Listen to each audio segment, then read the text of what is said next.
Well, what we have here is a combination of individual psychological factors and then social and economic priorities. So there's a professor here at the University of British Columbia who I quote in the book you just mentioned, The Myth of Normal, and he says that not all psychopaths are in prison. Some are in the boardrooms of corporations.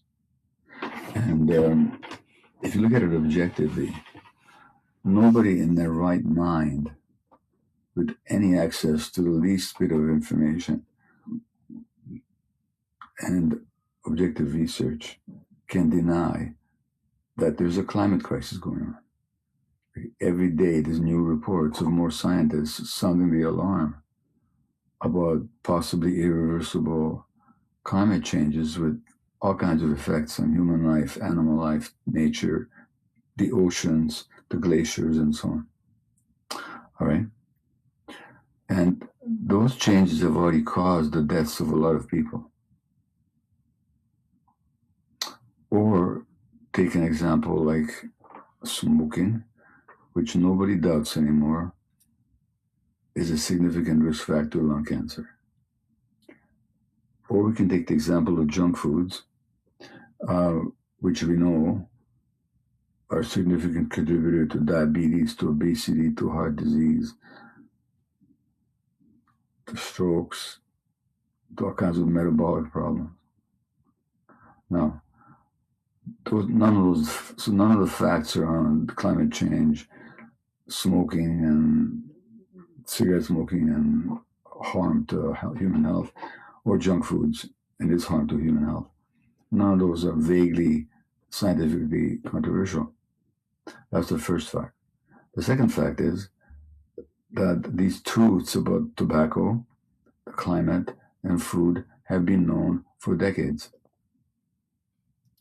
The third fact that's true is that the corporations and the CEOs and the executives of the corporations have known these truths for decades.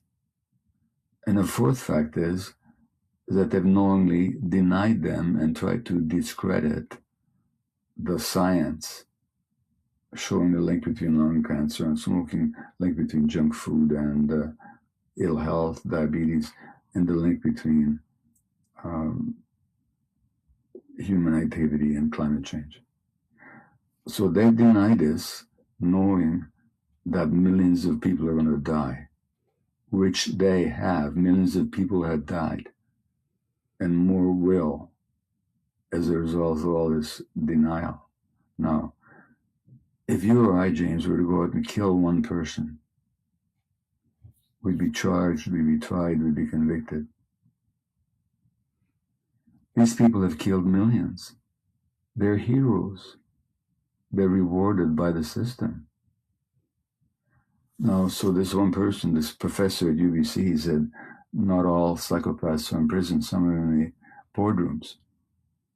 So what I'm saying is that we have a system, because of the materialistic ethic, because the only thing that matters is power, profit, privilege, and performance. Therefore, everything else is secondary. And so that the very people who are the least concerned with human dignity, human life, human health, are the ones we put in charge to run our institutions.